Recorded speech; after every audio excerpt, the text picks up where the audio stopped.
I'm Aaron Meyer, this week's producer, and this is the 19.9 Podcast. All right, let's go! Let's go! Let me hear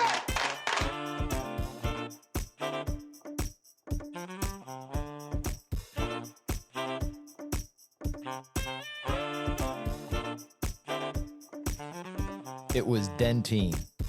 If you know the source of those three words, then you know our guest here on the 19.9 Podcast. It's Buddy from the Hickory Huskers. Buddy, 41 is killing us. He's just killing us, all right? Stick with him. I mean, think of chewing gum. By the end of the game, I want to know what flavor he is. He was Dentyne. Brad Long joins us here on the 19.9 Podcast to talk about getting cast in the iconic film, making the movie alongside fellow Indiana-bred non-actors, and reflecting on Hoosiers' continued fame 35 years after the film's release. Now, on to the show. Isn't it amazing when Michigan can keep this game to a 19-foot 9-inch game inside that three-point line? It's all there.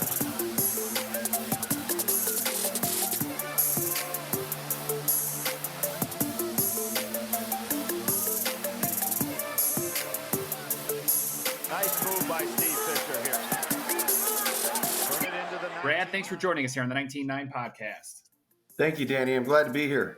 Cool. Well, I've seen Hoosiers first time 1986, and as a little guy, and I have seen it probably 100 times since. So I know the film well, and we're a brand, so I'm excited to dig into talking about that. And that film, and for a lot of people, holds a real special place for them. So, but before we get to that, I want to talk a little bit just about your own basketball story. We're a brand here at 19.9 that celebrates basketball history, and we're always a bit curious about different ways people get pulled into the game. So tell us a little bit about your basketball origin story and how you kind of came to be involved in basketball. Yeah, it's interesting. I don't have any real interesting story where I had no interest in basketball or any background on it. I kind of been brought up in a basketball family. My dad played at Indiana University, and so I had two brothers, and we went at it all the years we were growing up, and so grew up with basketball, ended up playing at a high school in central Indiana.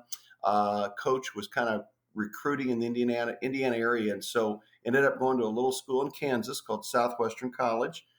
Played there, and then came back and, was getting ready to start my career with my job. And the next thing you know, there was an article in the paper about the Hoosiers thing. And so that led me into the Hoosiers, story.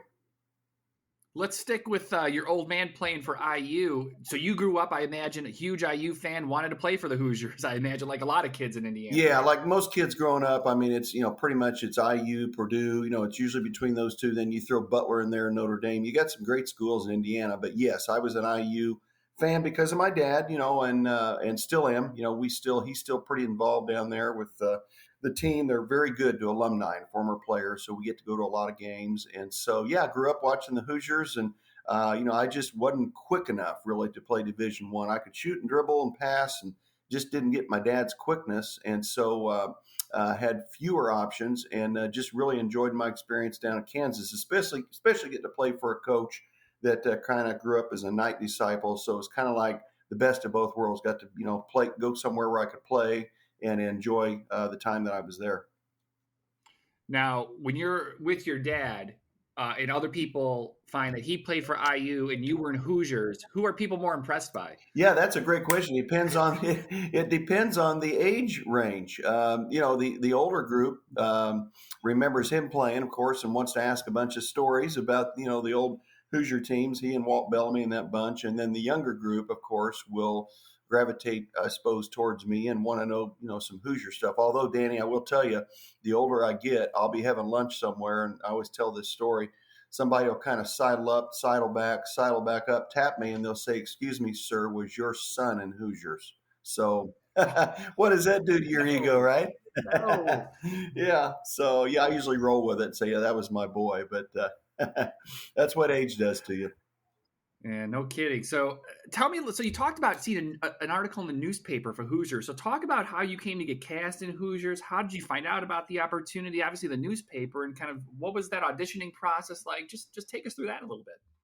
Yeah, the short of it is I had just graduated college down there in Kansas in May. Came back home, was getting ready to sign with a company called Jostens, who I've been with all these years. I'm still with Jostens, class rings, announcements, caps and gowns, diplomas. Jostens, big company, and really have enjoyed my time with them. So anyway, here it is about, I'd say June, somewhere in that range. And there were articles in the paper saying they were looking for 18 to 20-year-olds. And I really felt like I was too old. I was 23. I just graduated college, but at that time, I looked young for my age. It's going the other way now. But I had a lot of friends say, you look young for your age. You ought to give that a shot. So one thing led to another, kind of a cattle call, several tryout sessions. And I've always made the statement all these years later that most sports movies, they look for actors and hope that they can play basketball or football, whatever the sport the movie's about.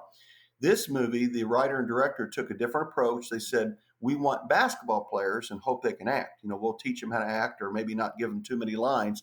And so one thing led to another. I kept getting called back for callbacks, and about the end of August, they made the selection and I was picked as Buddy.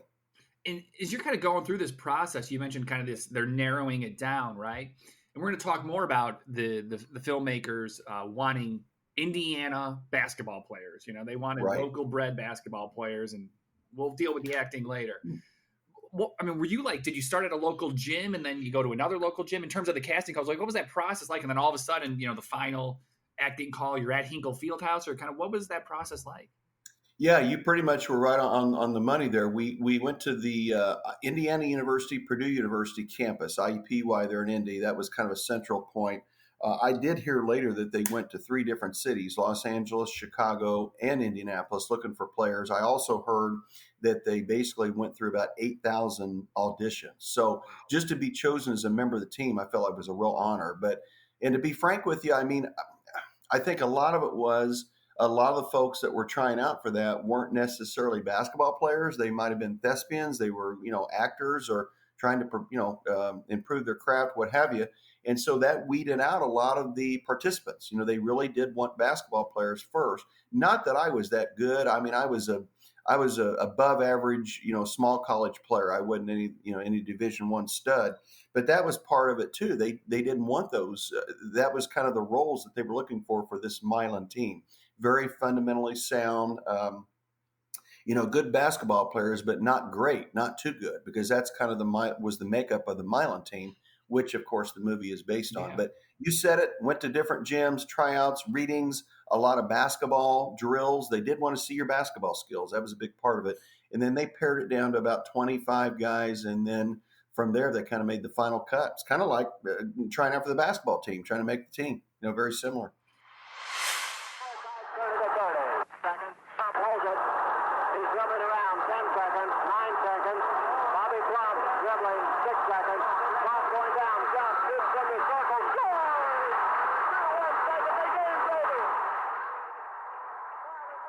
You mentioned the Milan High team, and this Hoosiers is, of course, inspired by that 1954 Indiana State title team led by Bobby Plum. You're an Indiana-born kid. What did you know of the Milan? Yeah, team? Great question. I graduated in 1981, so that was, if I do the math, that was 27 years after Milan. So it was a little bit before my time. But when you grow up in Indiana playing basketball, you find out about the Milan team. I don't care what age you are. Because it's still the one class system, obviously. Yes, and that's it. You hit the nail on the head. That was before they had class basketball, and that changed in 1997. A lot of people will tell you that was a dark day in Indiana history. Depends on who you talk to. Bobby Plump is a real advocate for trying to go back to that system. He felt like it was really unique, and my heart understands that. I really do. I miss it too. It was so neat to be able to tell my teammates in Kansas. They would say, now, long, tell me again how that works. Everybody against everybody. And I would say, yeah, that's how we do it. And, that's kind of a metaphor for life. Life isn't always fair. And I just thought it was kind of a cool thing. And every year, almost every year, it seemed like there would be one small school that would slip into that Final Four. And of course, the other 3 teams wouldn't root for them, but the rest of the state would. So it's kind of a David versus Goliath underdog theme. And, I miss those days of the non-class basketball, but we have since crossed over in '97 and haven't looked back. Yeah, So, you're the guy, 23 years old, about to get into the real world, so to speak, and you're plucked from Central Indiana to be in a film. You're not imported from Hollywood and set down at the Hoosier Gym in Knightstown, Indiana. You're starring alongside bona fide actors like Gene Hackman and Dennis Hopper and Barbara Hersey. So those first day of filmings, you're not from the thespian Right. world. I'm from Central Indiana basketball world. That's my world. And so when you're plopped down and filming, what are those first days like for you? How eye-opening is that experience for you? Yeah, I've had time to reflect on that all these years later. And the thing I remember about it, I've always made this statement, I stick by it. Because I had played college basketball, we had media days where the media would come out. We would practice in front of them. We'd stop, practice. They'd ask us questions individually. Cameras were there, local cameras type thing, stations. And I liken my experience very much to that. Because I had gone through that, I don't think I was as intimidated as one might be. It was sort of like, to me, a big press conference from college. Now, I've also said that if the movie would have been about bowling or about ping pong, I might have been in trouble. I'd have been out of my element. But because I had played basketball and been through those media days, that's kind of what it seemed like to me. And so the intimidation factor, and I will tell you, Gene, Dennis, Barbara, all of the Sheb Woolley, all the big names were very nice to us. What you find out very quickly with actors on that level, people tend to kind of put them on pedestals and think they're so much different than us. But they're really not. They're just like us. It's just they're very good at what they do. And off camera, they're just like you and me and anybody on the street. And then on camera, they're very, very good at turning that level up a little bit. And Gene Hackman used to tell us that it's really being yourself with a little bit more energy. And I use that throughout filming. Yeah. And, screenwriter Angelo Pizzo has said, and you referenced this earlier, that he intentionally wrote the script with basketball players in mind, not actors. And he specifically wrote parts that didn't require kind of heavy acting chops. In fact, that Hickory team only includes one actor, and that's David Niedorf. The rest of you guys are, local Indiana guys, who go through those casting calls just like you do. And so, but you specifically, your character has more than a few lines in the film, including that famous line I referenced in the opening. It was the Dentyne retort, which I think pretty famous line. How did you get so lucky that you got to say a few more lines than anyone else? Yeah, bless your heart. I've had people say that to me, but it's interesting. If I look at the whole movie from start to finish, it's really interesting. And Angelo, who wrote the film, Angelo Pizzo, in his brilliance, I think he did a pretty good job of kind of spreading the wealth, if you will. We all kind of have our own personalities, our own little idiosyncrasies. My character, my college teammates laugh at this one, but in the script, Buddy was to be the captain of the team and the defensive expert, the best defensive player. And most of my teammates that I played with over the years would tell you I pretty much like to play one end of the court, and that was the offensive end. So I was not known for my defense. So it was kind of fun to get to be out of your element, if you will. And then the other part of my character, if you remember in the film, I mouth off and get kicked off early on. Well, those of you who don't know, my name is Norman Dale. I coached college ball for 10 years, but it's been 12 years since I've blown this. So I'm going to be learning from you just like you learned from me. I'm going to be setting up practice a little bit differently than you used to, but as you'll find out, everything has its reasons. Basketball is a voluntary activity. It's not a requirement. Any of you feel you don't want to be on a team, feel free to leave right now. Did you hear what I said? Me? Yes, you. Sure, I'm just curious to know when we start. We start when I say so. Okay, would you kind of let me know, because I'm kind of getting All tired right, of standing. out of here, right now. You kicking me out? Yes, don't come back until you learn to keep your mouth shut and listen.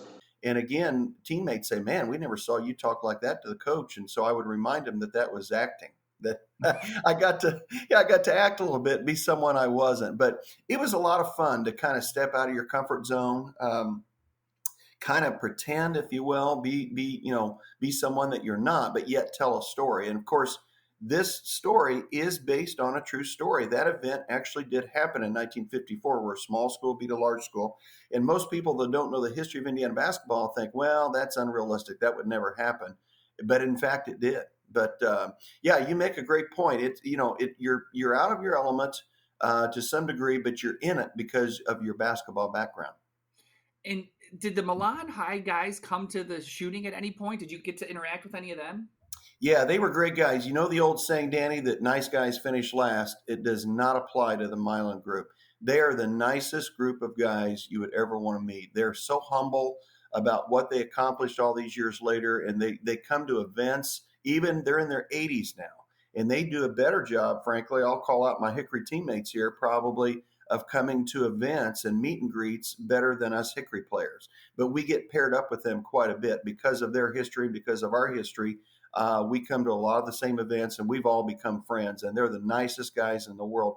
Bobby Plump is a storyteller, and you talk about something happening to someone that kind of molded and shaped what he was to become later. He sit down with you, and you wouldn't be out of there 20 minutes. He'll tell you old stories. Great guy. But we see those guys a lot, and I always remind them that we got to do what we did because of them. Yeah. Yeah.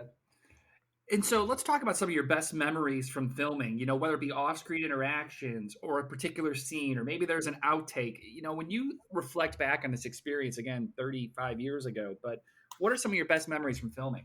Yeah, that's a great question. I always tend to gravitate towards it's the things that happened off camera. Very much like I told my son, he ran cross country in college, and I told him that all the years I played basketball in college, I remember a lot of things on the court, conference championships we won, or big games that I had. But the things that come to mind to me first are the stuff off the court, the relationships, the hijinks, the things that you did. We had two players my sophomore year that we got brand new uniforms, and they threw them in the dryer by mistake and put it on high and ruined them. And it's the maddest I ever saw my college coach. Bar anything that we did on the court, it's the maddest I ever saw. And we still laugh about that all these years later. Same thing with Hoosiers. It was all the stuff off the court. We would do practical jokes. We would have one day we were shooting, having a game of horse, and we knocked over a pretty expensive camera. And they weren't very happy with us, but what could they do at that point? They couldn't fire us, so we had to basically go sit in the corner and be quiet for a while. You put a bunch of guys together from 18 to 23, there's still going to be some hijinks that are happening. And another little story I'll share with you. And I was in the middle of this one. I told the guys, I said, go tell Mr. Hackman to ask me how my mom's dancing lessons are coming. And of course, he didn't have any idea what they were up to. So he did. And it was probably the best acting I did the whole time. I kept a straight face and I said, Mr. Hackman, I really don't think that's very funny. My mother lost her legs in a combine accident. And I walked away, and I know we shouldn't laugh about that, but at the time, the look on Gene's face, and of course those guys. So that's the kind of stuff we did. That's the kind of stuff we talk about all these years later. I don't think Gene was too happy with us for about 10 minutes after that, but we got him pretty good on that. But that's the kind of stuff, kind of off camera, that I probably will remember the most. And the relationships. We're brothers all these years later. We see each other all the time. It's like your old college teammate or roommate, Danny. You haven't seen him for 2 years, but you see him and you pick up right where you left off. Absolutely. Absolutely. So from one thing I understand too, there were some games on set too, because there was, you guys were all basketball players, so, you have Steve Holler, he played Raid. He was playing D3 hoops at the time, I think at DePaul University. I've heard Wayne Schneck, who played Ollie, was a pretty good hooper. Some people assume that the best player of your group was actually Morris, who played Jimmy Chitwood. The late Ken Poole, who played Merle Webb. He had a rather decorated high school career in Indiana. So settle it for us during those pickup games that you guys played. Who was the best hooper on set there? Yeah, I always get asked this question, and it always makes me uncomfortable because here's what I would say. Here's how I would answer that. There were a couple of us that played basketball in college. That was Steve Holler and myself. There was a couple of us that had good high school careers, but then did not go on to play college. And there was, I'll pick on Morris here, who played Jimmy Chitwood. A lot of people can't believe this, but he got cut from his high school team. Yeah. Didn't even play high school basketball. Now, I would go on to say that Morris is a great basketball player. He's one of those guys. I played with him in a tournament about a month ago. The guy can still play, can still shoot. And a lot of those guys that, for whatever reason, didn't make a high school team, they get a chip on their shoulder and they kind of get mad about it. And I've seen guys like this, and they end up getting to be pretty good ball players. And you look at them and say, where'd you play college ball? And they say, well, I didn't play high school. And you think, how in the world can that happen? But they just get better. They hone their skills and they grow. There's a lot of things that can happen. And then on the other side of the coin, Ollie, I still call him Ollie, Wade Skank, who played Ollie. If you watch in the film, he's horrible. He can't make a layup, can't make all that. He's actually a pretty good little ball player. He played at L&M High School, has some skills. And so the way I answer that question, from 1 to 8, all 8 of us, there's not a great deal of difference. We all had our strengths and weaknesses. A couple of us, like I said, went on to play at college. Some of us didn't play high school ball. It's just all over the board, but there wasn't any one player that dominated any other player. And so we had good spirited games offset, 3-on-3, 4-on-4, play horse. So that's how I always answer that question. Yeah. Interesting. You mentioned Ollie, and I didn't know Wade went to L&M, which has a pretty strong reputation in Indiana hoops, especially in the 80s. And Ollie's a unique one because I read an interview with him where he said he actually had to – he's a kid like so many of you Indiana guys who grows up, the fundamentals. And he said he had to look bad on screen was actually hard for him. That's actually very true. Ball players will understand this when I say this. It's almost harder to play down than to play up. And that's true. I give him a lot of credit. That shows you how good he was to actually play it down, because he really was a good ball player. Another little specific example, a personal one, in the final game scene at Hinkle, there is a scene where I have to take a shot out of the corner. I have to miss it long. So it's a long rebound. It goes on the other side. Their big guy gets a rebound. I go behind him, steal it, throw it to Jimmy, catches it in the air and lays it in. That was a staged play. One of very few. Most of them, they rolled the ball out and said, go at it. We're going to keep some of this, some we won't. But that was actually a set play. The point of telling you that story, I had to miss that shot, okay? And I had to miss it long. So the first time we shot it, it went in. I made it, and they had to yell, cut. How many times do you make a basket, and that's a bad thing, So they yelled cut on that, and then the second take, I got it. I got it in the second take. And if you go out and shoot right now, you know what I'm talking about. It's one thing to try to miss a shot. It's a whole nother thing to try to miss it a certain way. And so those are little things we had to kind of, work on in some of those set scenes. But I always tell that story because we had all played basketball, I was able to do that in the second take. If you had a guy who maybe didn't play at all, you might be there all day trying to get a miss a certain way, Yeah, it's interesting. By that time, you've taken 100,000 shots in your life, and every That's one of right. those 100,000 shots, I'm trying to make it, and now you're being asked to miss it. So, Coach Norman Dale is based a bit on Indiana coach Bobby Knight, and at least that's what the filmmakers kind of envisioned a little bit, was kind of having this kind of hard-nosed coach.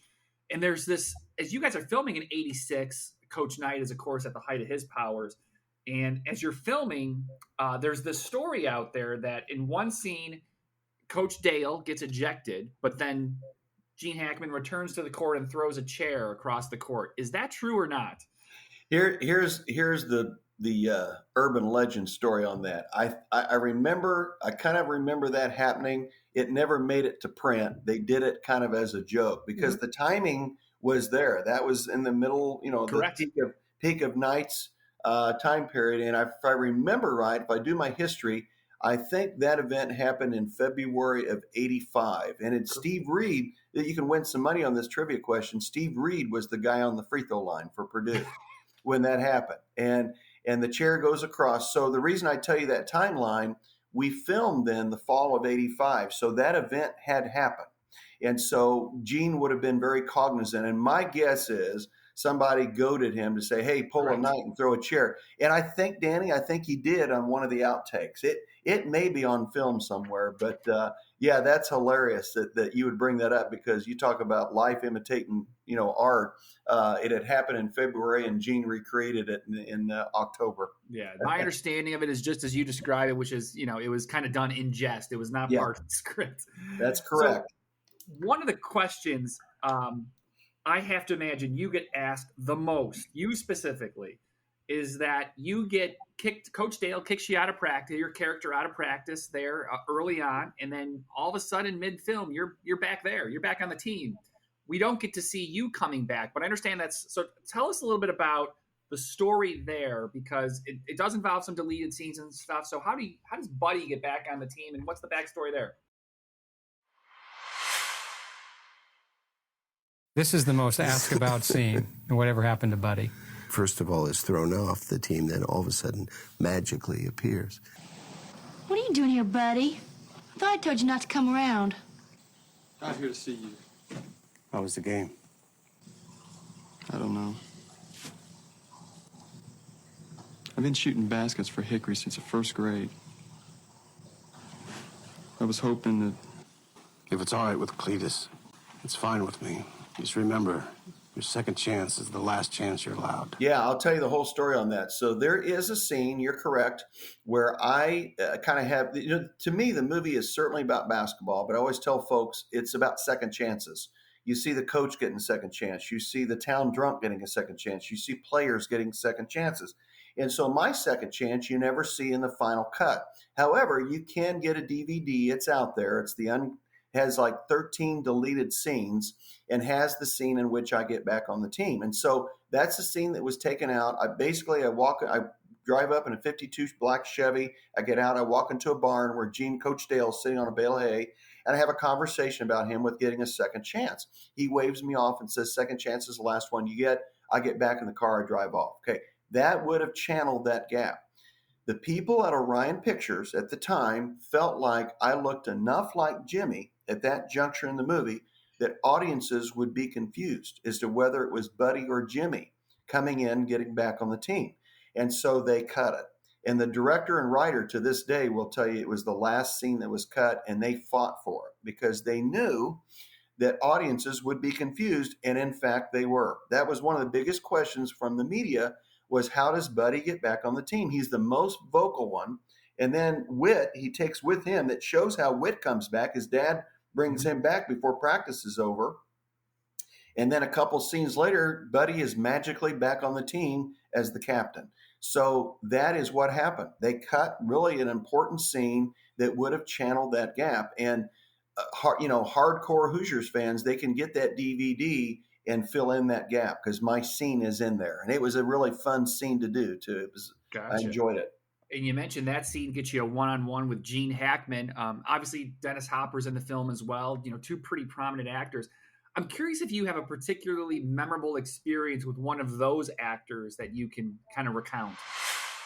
That's a hell of a team you had there. You knew that team? I know everything there is to know about the greatest game ever invented. Did you know about it? No, that don't matter. Man's got to do what he's got to do. You're playing Cedar Knob tomorrow. Ain't nobody knows him better than me. I've been watching how you've been breaking the Colts. But my friend, you cannot play them all the way man on man. They got no head toppers. Cedar Knob, a bunch of mites. Run you off the boards. You got to squeeze them back in the paint. Make them chuck it from the cheap seats. Watch that purgatory they call a gym. No drive, 12 foot in. That'll do. Well, let me tell you a Gene story, and this was very impressive to me at the time, and it is all these years later. Here's a guy that had been Popeye Doyle in French Connection, Lex Luthor. He'd done all these movies, Bonnie and Clyde with Warren Beatty. I mean, Gene was an A-list guy, going into Hoosiers. Everybody knew who Gene Hackman was. So he could have been, coming into this thing, a real prima donna and said, get out of my way, give me my lines, show me my mark, and get out of my way. I can handle this. He did not do that. He came in and said, I want to go to some high school practices. I want to see how coaches move, how they talk, what their verbiage is, what their body language is. And I was really impressed by that. So that's what we did. The IHSA, which is the governing body of Indiana high school basketball, set up a couple practices where Gene went. We went with him, and he sat there and soaked it in. And all these years later, that's one of my favorite Gene Hackman stories, because instead of being that prima donna, that's probably why he's such a great actor. He realized, hey, all the things I've done in life, in my acting career, I've never played a high school basketball coach. I need to learn. I need to, I can get better. I can learn. I can soak in information. That's what he did. So I love that story about Gene. Dennis, just like one of the guys, we would play cards with him offset. He told us a lot of James Dean stories. He was in Rebel Without a Cause and Giant with James Dean. So it was like getting to walk and talk with James Dean, who's an Indiana guy. Yeah. So that meant a lot to us as players.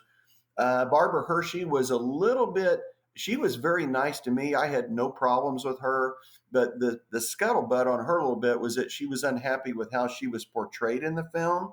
But now part of that is, again, they cut a lot of things out of the film for the sake of time.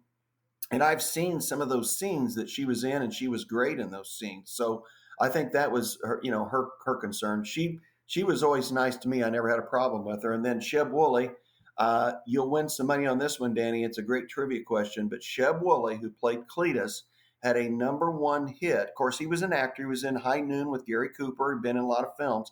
But he also was a singer and had a #1 hit in 1957. Do you know what it is? Oh, God, no. Flying Purple People Eaters. That's a song. It's called Flying Purple People Eaters. You'll have to Google it after we're done here today. That was a #1 hit in 1957 by Sheb Woolley. So I always loved to tell that story. He would sing it for us on set.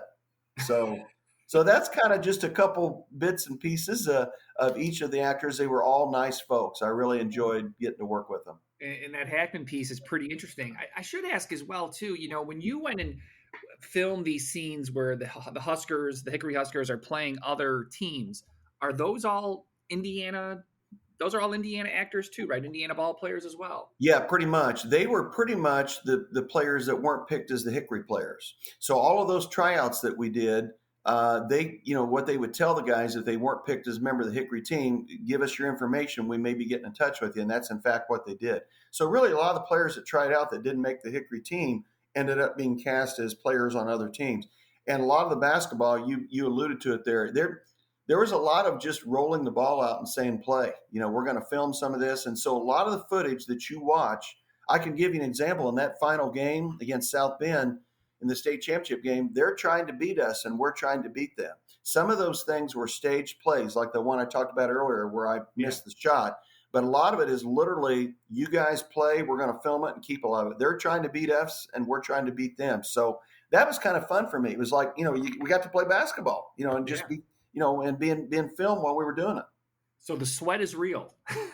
Yeah, it pretty much is. We're going at it. Although it's funny you mentioned that one, because I noticed that in some of the huddle scenes, we were coming into the huddle and we weren't really, hands on knees, huffing and puffing and really sweaty because they were set up maybe before we had done any of the working out.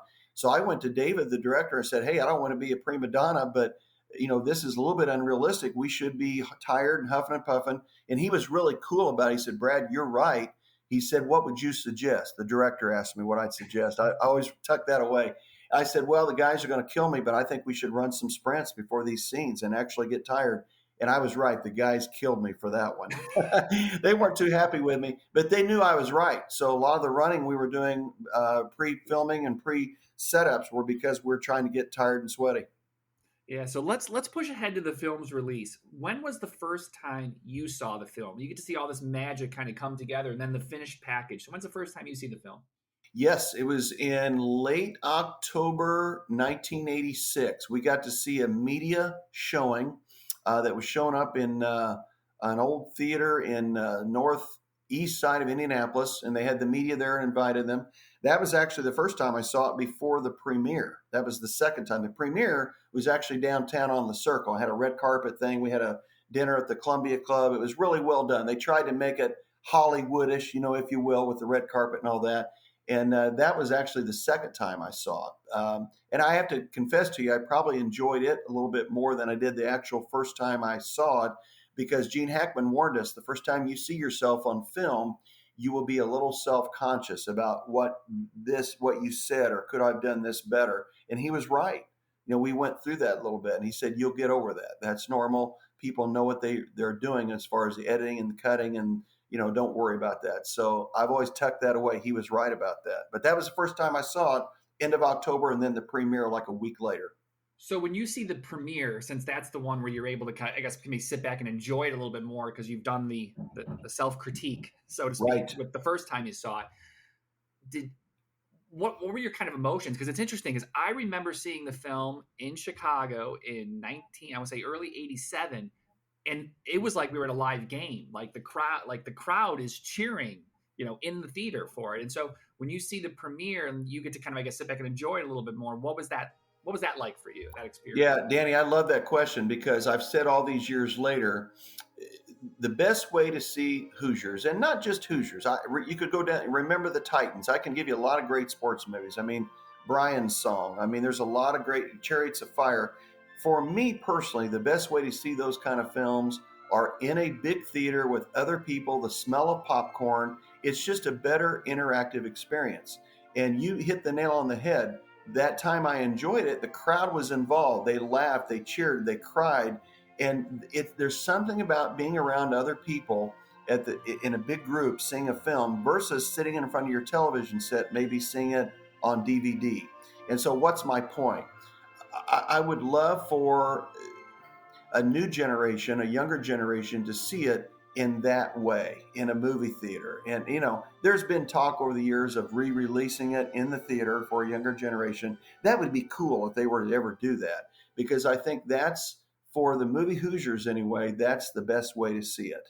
And it's just an interactive film. And so for me that night, that's why I think I enjoyed it so much, because people around you are enjoying it. You're seeing them laugh and cry and cheer at the times that you think that they should. And that's fulfilling.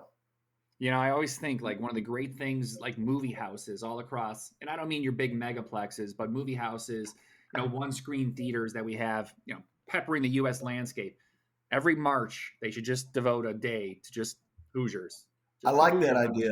And, I love that idea. That'd be great. So let's talk. What's your favorite scene from the film? Yeah, one would think that it would be something that involved me. I sounds narcissistic to say it that way, but it's not. It's actually, my favorite scene might be the hospital scene. I know. I was coach for a while. I won a big game for him. I was coaching the last 2 minutes. I took them right down to the wire. I run the picket fence on them, and we won. And my son, he's on... How you doing, Dad? He's a conquering hero. I heard the game right there on that little Philco, and I heard old Ollie dribble on his foot and then make that charity shot, and I started bawling, and they bring the white coats in here, and they put a jacket on me.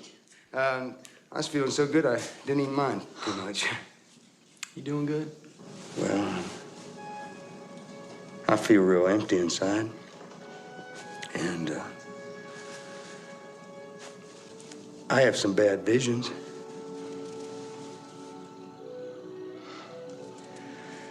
Son, the other night. No, that don't matter, Dad. You're gonna get better.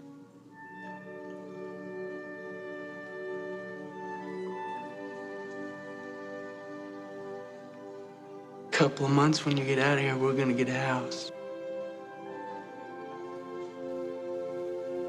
Both of us.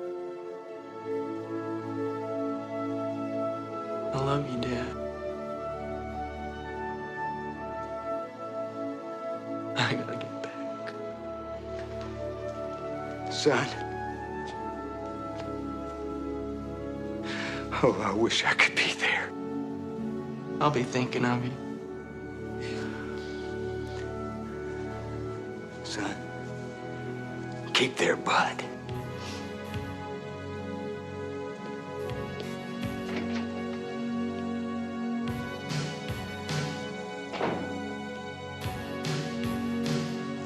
Anyway, I'll tell you one thing. No school as small has ever been in a state championship. With Everett and his father, there's just something about that scene, because Shooter can't be at the game, and his son, he's in the hospital drying out. His son, and the relationship that those two have, goes through embarrassment, goes through pride, goes through sadness. But that scene where he kind of sees his son off and says, I wish I could be there with you, and then he walks out, that gets me. I don't know why. I just think it's an emotional scene. That probably is my favorite. I would tell you my favorite line. I love the Dentyne line, don't get me wrong. And Gene told me that was his favorite line in the movie. So that's always meant a lot to me all these years later. But I have to tell you, Danny, probably my favorite single line, and to me it encapsulates the whole movie, is when Gene gets ready to walk out on the court and says, "Welcome to Indiana basketball." Welcome to Indiana basketball.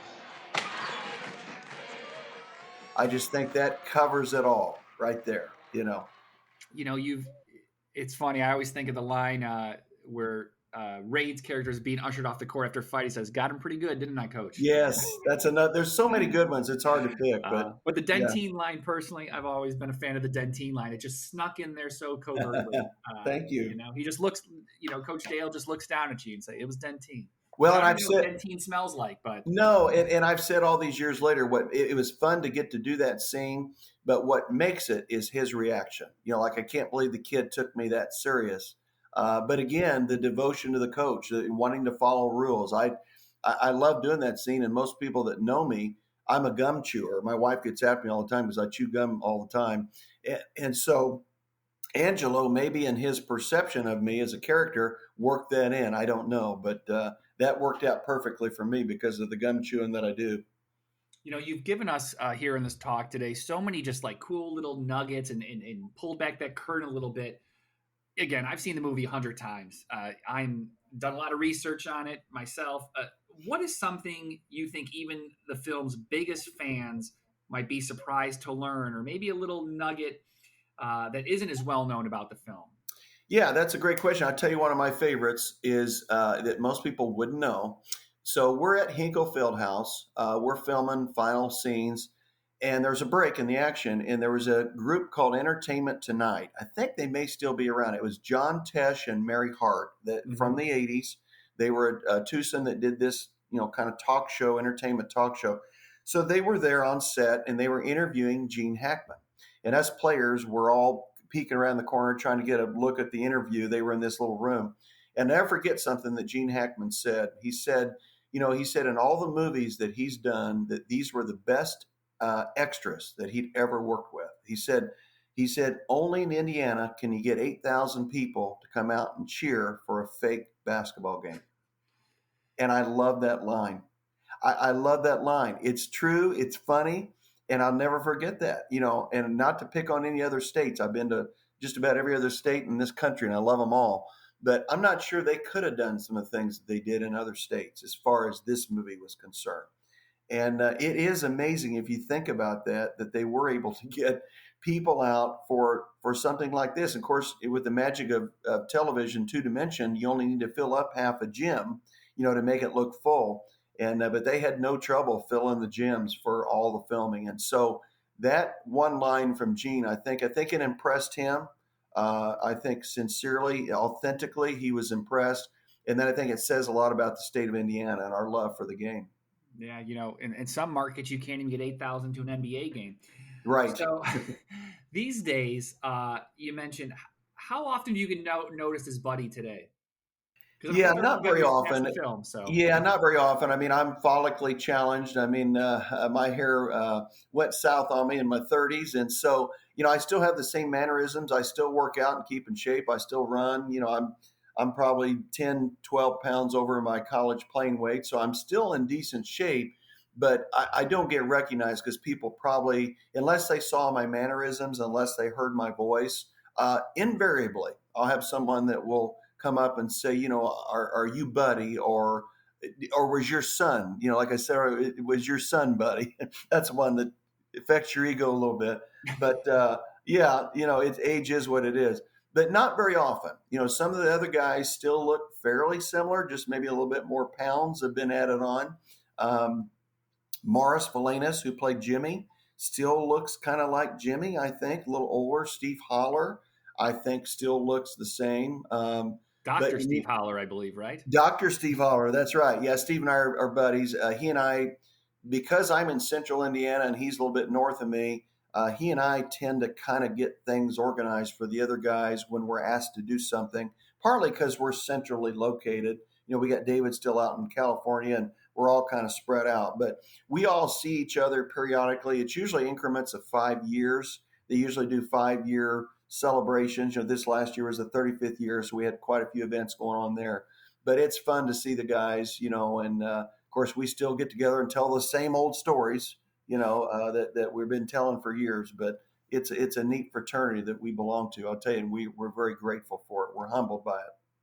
And for you, this film, again, struck a chord with the American populace, not just basketball fans.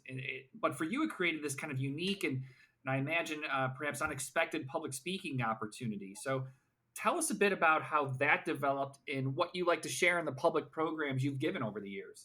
Yeah, I appreciate that. Yeah, it's been an interesting ride. I think it started right after we finished filming. My father-in-law said, he was a member of the Kiwanis Club and wondered if I could talk to them about my experience.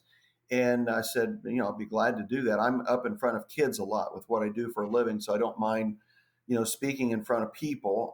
And so that has led to, if I had to put a number on it, Danny, I'd say north of 250 speaking engagements over the years.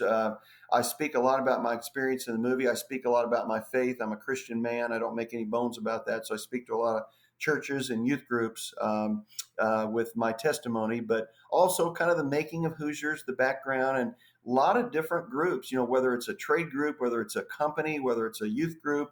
I got to speak to the Billy Graham Crusade back in the late 80s to about 7,000 people. That was an experience, So Lord's really given me some opportunities through it, no doubt about it. But I'm grateful for it. I realize people like to hear about the movie and kind of the behind the scenes stuff. So I don't mind telling them about it if they want to hear about it. Well, you're here on the 19.9 podcast, and you've been in the big time because you've been on the Dan Patrick Show. I know you've been honored at Indiana Pacers games, you and some of the other characters and actors from the film. You think back to this, you were a 23-year-old guy who answered a call from a newspaper for, hey, who wants to play in fake basketball games and be in a movie? And as you look back on this 35-year run, what has been kind of the wildest part of this whole experience for you? Boy, that's a tough one. There's been so many. I think just the idea that all these years later, that it still resonates. I think that if you would have asked us in 1986 what we thought Hoosiers would become, I don't think any of us would have guessed that it would become this movie that is talked about, is shown around March Madness, that ESPN tends to rank pretty highly every year. And here's my answer to it. I say, well, why is that? I think you've got a writer and director who understood Indiana basketball in that time period, what it meant to the people of Indiana. I think you sprinkle on top of the fact that it's based on a true story. It's an event that actually happened.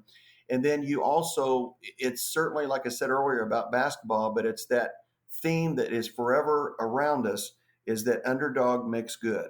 People tend to gravitate towards movies that make them feel good about themselves. And I think when you see somebody overachieve and maybe accomplish something that it was unlikely for them to do so, people tend to think, hey, I can do that. It makes you feel good about yourself. So I think that's, if I had to pick one thing, it's just the fact that all these years later, it still resonates. People still enjoy it. And, I'm going to be dead and gone, years from now, and it might still be interesting to people. It's one of those things I think has stood the test of time. But the writer and director, David and Angelo, got it right. They did. I think they got the time period right. I have grown men come up to me in their 80s say, we had those barbershop scenes. We had those caravans to the game. So, when you hear that, these guys got it right. They figured it out. Yeah, I think the film resonates here today, and it's going to resonate for a long, long time. I got a little guy who's watched it many times himself. So, well, Brad, for myself and so many others who are a fan of Hoosiers and consider it among the best films ever made, not only one of the best basketball films ever made. Thanks for joining us here on the 19.9 podcast and giving us a peek behind that curtain through your experiences as buddy. Thank you, Danny. It was my pleasure. And at any time, I'd be glad to talk to you. And let me know if you need anything. And like I said, to all the folks listening, thank you for taking the time. We really appreciate it. Thank you for listening to the 19.9 podcast. If you haven't already subscribed to the podcast, make sure you do. And while you're at it, leave us a rating or review. 5 stars only, like the basketball camp. We also have links to all of 19.9 social media so you never miss a release. Until next time,